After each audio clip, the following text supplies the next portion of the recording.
Good evening and welcome to Politics on Sunday, your weekly deep dive into the people, the power, and the politics shaping our nation. I am Femi Akonde, and tonight we turn our spotlight on Anambra State, where the people have spoken and a new chapter begins. It was an election filled with passion, tension, and emotion, joy and celebration for the winner, disappointment and reflection for those who fell short. From the polling booths to the collation centers, we take a closer look at how the process unfolded, the successes and setbacks of the Independent National Electoral Commission, the role of security agencies in maintaining peace, and the challenges that tested Nigeria's democracy once again. So tonight, we unpack the triumphs, the lessons, and the takeaways from the Anambra governorship election. What worked, what didn't, and what it all means for the road to 2027. This is Politics on Sunday. Let's begin. My guest on the program today is the governorship candidate of the AAC, Chioma Ifeleme-Duke. Hello, madam, and it's good to have you on the program. Hello, Femi. Good to see you. Well, the election has come and gone. A winner has been declared. Sorry, I'd like to correct you. My name is Ifeleme-Duke. Ifeleme-Duke Chioma, AAC governorship candidate. Yeah, thank you. I said the election has come and gone. A winner declared, and some others fell short, and you're one of those candidates that fell short. But overall, what's your fair assessment of the process? Speaking now as a candidate. Yeah, it was quite poor, and I consider it rigged because of the level of vote buying that we experienced. It was totally appalling. The sight. It was disgusting. I'm sorry to use the word, but that was how I felt. How people without conscience were happily selling off their future and that of their children. I just, it was a very bad one. I've never seen that level of impunity, so it was a very poor outing for us as a party to witness. The institutions that should have monitored and made sure that this incident didn't happen, that these people didn't go about allowing our people to sell their conscience in that way. So it is totally unacceptable. Yeah, Chioma, I saw a video of you speaking with some security agents complaining about these vote buying in broad daylight. These security agents, were they also helpless? Why? Yes, when I got to that particular ward, I thought I should introduce myself to the security officers there, because I'd already noticed what was happening. And then I brought to their attention, and they didn't particularly say they knew or they didn't know, but I noticed that, they were conscious that somebody was speaking to this. That means they were already in a comfort place with what was happening. And what I noticed at another point was I saw one of the policemen I spoke to going towards one of the areas where these people were giving the money to the voters, So he went and spoke to them in some way, and they all, started leaving that spot. So I assume from what I noticed that he probably warned them that someone was around. Yeah, so I don't know how, because if the security was collaborating with these people, then it becomes even more threatening. At some point, I felt that my security, was at stake, and I had to try to mobilize my people to join me at those wards, because I wanted to make sure I went around as many as the wards in my community. So some of the security men for the areas I went to, were aware of what was happening. Well, some people say for the vote buying, the blame should be on the doorstep of the security agents and the politicians. For INEC as the umpire now, what's your overall assessment of the way they conducted that election, bearing in mind that, you know, the INEC chairman, Professor Joash Amokwito, this is his first outing, and it was like a litmus test for him? Yes, like I said, in the technical aspect, you know, like accreditation, we didn't see, even though there were some local governments that had the beavers didn't work very effectively, but there were very limited areas, and the accreditation was a bit seamless. So we can say that for that technical aspect, that there was a bit of improvement. But we are, you know, emphasizing on the vote buying because what is technicality without a transparent process? Why would electorate be induced in that magnitude? Where was INEC? We had a stakeholders meeting and we agreed that this vote buying is destroying our society and that we collectively must do everything. All the institutions responsible must do everything possible because where is the right, the free rights for the voters to vote? Why were the INEC ad hoc staff or the INEC staff who were there present, why was it happening to that level and everybody just kept quiet and allowed the process to continue until the evening when we started seeing arrests by EFCC? It was EFCC that arrested about 3 people. At least while I was at Eziowole, and I was getting calls from other local governments that the votes it was largely massively bought. We have gotten reports even online where people reported, you know, the same case of the votes being, the transaction happening at the polling unit. All right, where was INEC when this level of impunity was happening? All right, Chama, I'll bring in the CEO of TAF Africa, the Albino Foundation Africa, Jake Epele. His organization is one of those accredited to monitor the electoral process there in Anambra State. Hello, sir. It's good to see you again, and thank you for joining us. Hi, good evening. Thank you for having me. Indeed. We heard from Chioma, you know, for her it was really a sour taste in the whole conduct of the election. Your organization, alongside Yaga Africa and other advocacy groups, covered this whole process. And indeed, it was a serious business. We've seen the reports, preliminary report, that's the midday statement released by your organization alongside others. What's really the situational report now pertaining the conduct of these elections? How do we score INEC?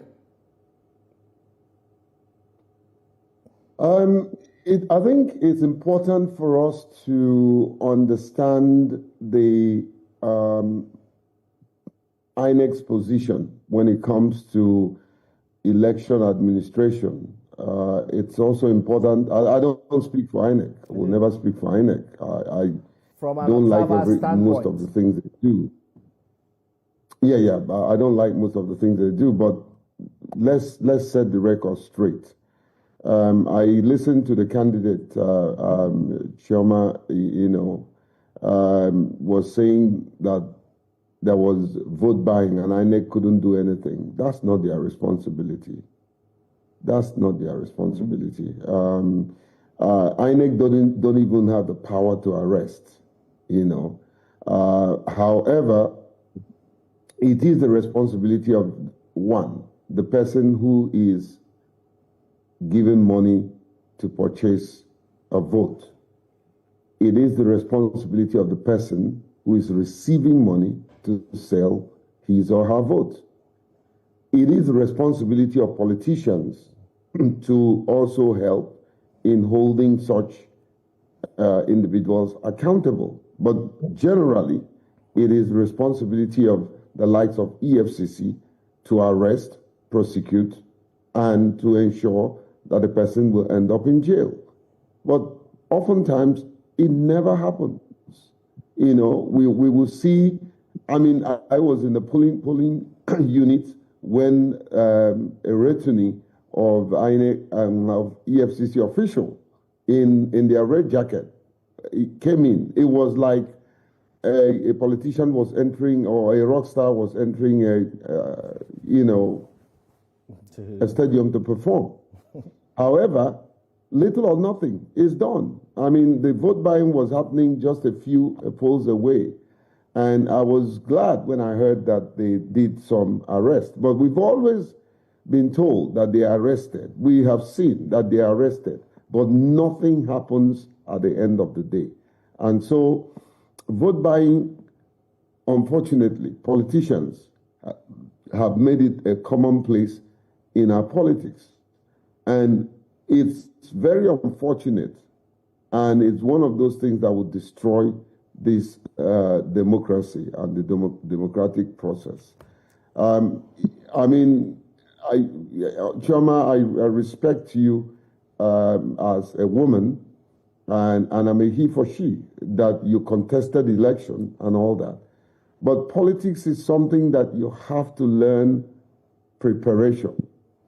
If you're not well prepared, you're not going to win election. It's not about being on TV. It's not about saying you have followers. And I'm not being particular about you. No, I'm just saying generally,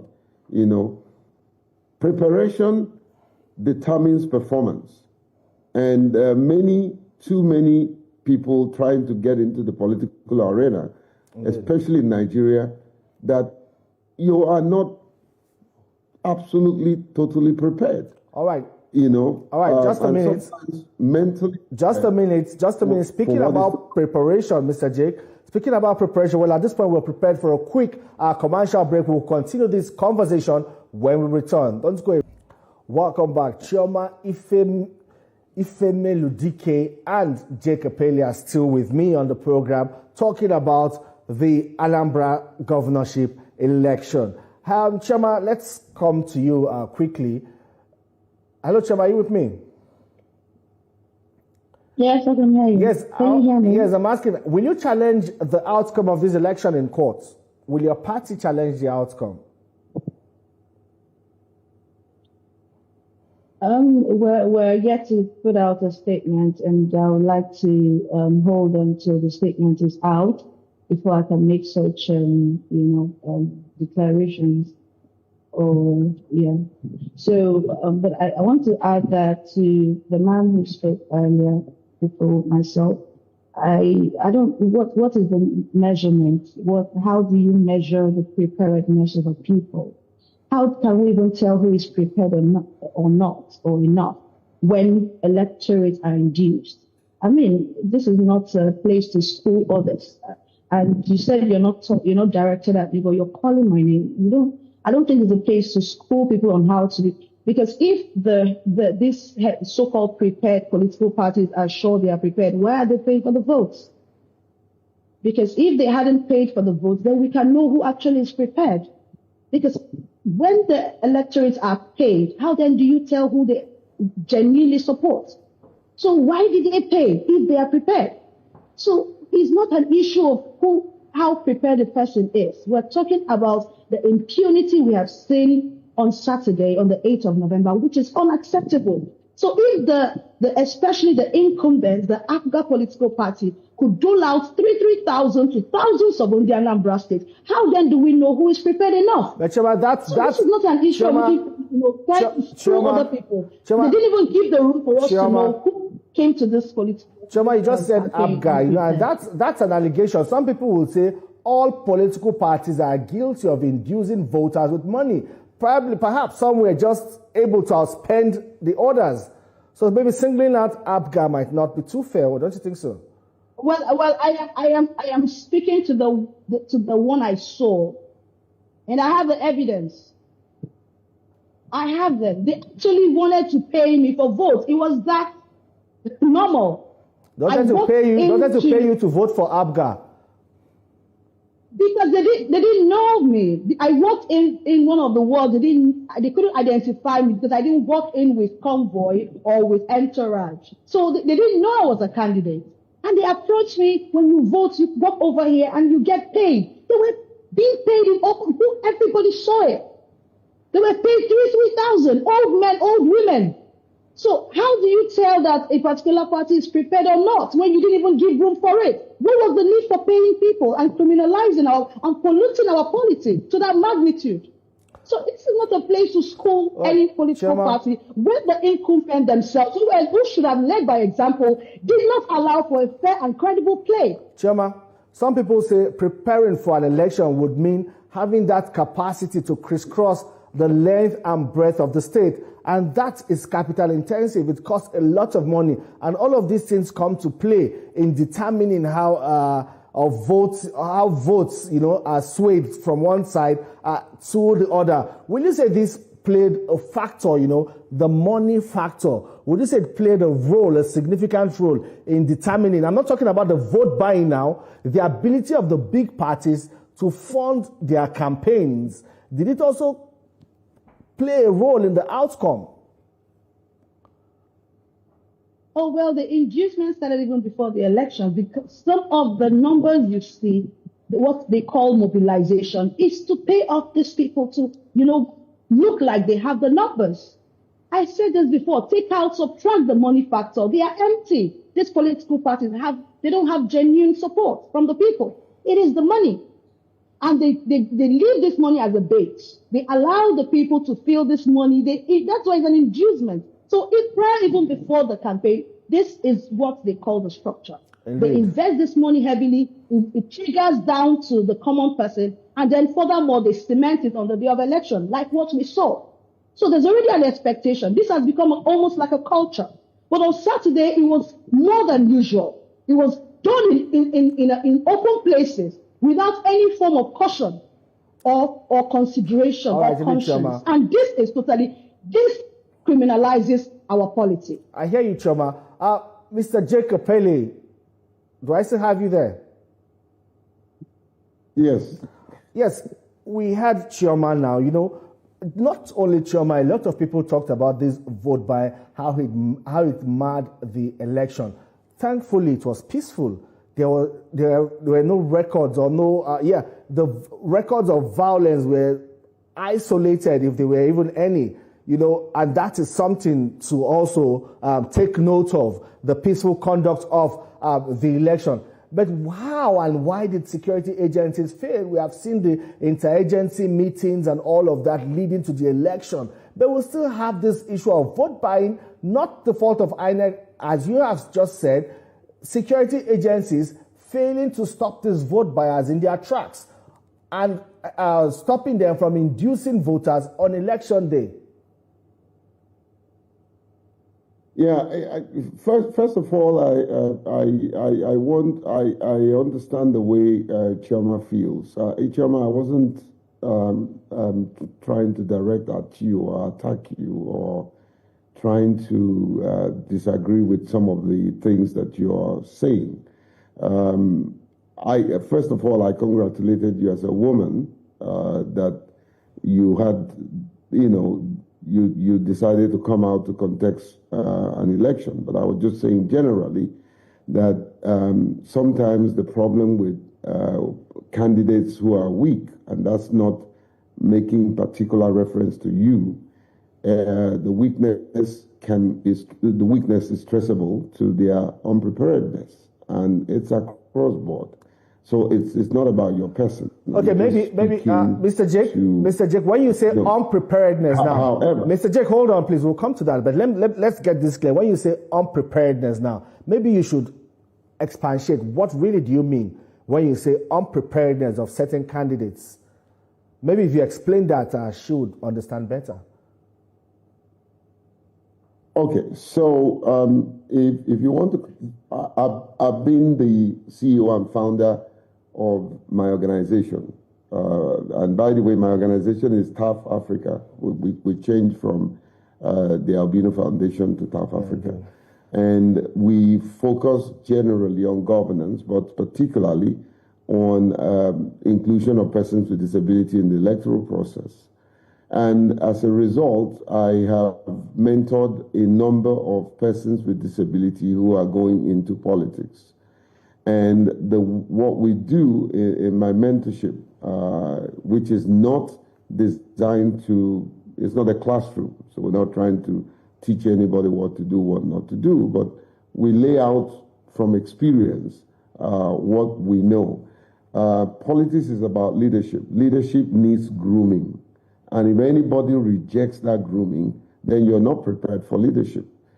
Leadership, getting into politics is not getting into position. You're getting into a purpose that creates a position. So that said, you need some element of preparation. Preparation like knowing how to get into a political party, because you can't come out as a candidate if you don't belong to a political party. So what's your strategy in getting into a political party? It's a very serious situation that you have to fight for a place, you know. So how do you deal with your internal democracy to emerge as a candidate? How do you put together your messaging? Take, for instance, you know, Chioma did allude to the fact that he came into an arena and she was not known, you know. So for being the level of candidature that you are, you know, you cannot get into any public place and you said you're not known. That in itself is not a plus, you know. So you need to know. You need to know how to. Mr. Jake, I'm trying not to have an opinion here over these, but let's move on because of time. Let's move on because of time quickly now. How do we call out the security agents, the EFCC, the police, and other relevant agencies, because they clearly, from the reports we're getting, they failed the people of Anambra in this election. INEC did its best. You have said it also. The police failed, the EFCC failed, and other security agencies. Not in maintaining peace now. They tried in that aspect, but in stopping vote buying, which has become a serious problem in Nigeria's electoral process. Now I'm going to answer you, but I don't want it to look as if it's a personal attack. Because of time. No, please. Indeed. Yeah, I don't want it to look that way. Yeah. That's not my intention. Indeed, that would never be my intention. However, yeah, in answer to your question, you know, I was on one of your sister channel, you know, and I was privileged to be on that analysis podium with the Commissioner for Police in Anambra State, you know, and I made it very clear, you know, the responsibility of policing an election. By the way, I was one of those who said categorically clear that we don't need 45,000 policemen to this election in terms of security-wise, because the typical Anambra people are peace-loving. I don't think the level of volatility that we saw in various off-cycle elections will ever occur in Anambra. The typical Anambra man is focused on his economy, focused on making sure his family eats and all that, you know. And that's why you can see that the level of voter apathy that we had, you know, 20%, 10% increase from the previous 10% is not a good development for us. So the point I'm trying to make here is, for election to succeed, everybody, all hands must be on deck. Okay, let me bring in Chioma here quickly. The election management body, the electorate, you know, everybody has a role to play. All right, let's bring in Chioma before we leave. Yes, Chioma, we saw at the house of the governor of Anambra State, when the results were declared and he was announced the winner, we saw policemen, you know, fire shots in the air, celebrating the governor's victory at the polls. A lot of people didn't find that in good taste. But overall, did this reflect the disposition of security agencies during the conduct of that election? Okay, I'd like to correct an impression. When I said that people didn't know me. There are two We really different do not have things time, here. Chioma. We just have about 1 minute to go. No, but I need to clear it. Identification is different from knowing. I meant identifying me. All right, and that was because there's a cultural mindset people have with identifying dignitaries, which was the fact that I didn't come with an entourage, or I didn't come with vehicles all around me. So that was why I was not identified. It was a disguise. I was intentional with the disguise because I needed to know what was actually happening on the ground. So to answer your question, and I need to say that I hold INEC, or as a political party, we hold INEC responsible to some extent, because when they understood that there was that massive vote buying, that election could have been halted or suspended immediately, because what we're talking about is a democratic process of electing a leader. That level of vote buying should never be seen in an election. So I hold INEC in the area of supervisory. It was also their duty to supervise what the security officers were doing, understanding that there could be criminal elements in the security agencies. So we hold them accountable to the credibility, because it is about how credible it was. And when there's a question of integrity, it is time to the institution, which is INEC, and for the security agencies. I hope that, because the reason why this vote buying was that massive was because somebody looked away. All right, then. Thank you. People who were supposed to hold these people accountable, these criminals accountable, looked away. All right, then. And Thank you, this is a crime against. I hear you, Chioma, but I'm sorry, we need to go. And somebody will pay the price. I hear you, Chioma, indeed, but we need to go. Thank you, lady and gentleman, Chioma and Jake Apele. Well, that's all on the program today. You can see this episode again on TVC News YouTube channel. Thank you for watching. I am Femi Akonde. See you next time.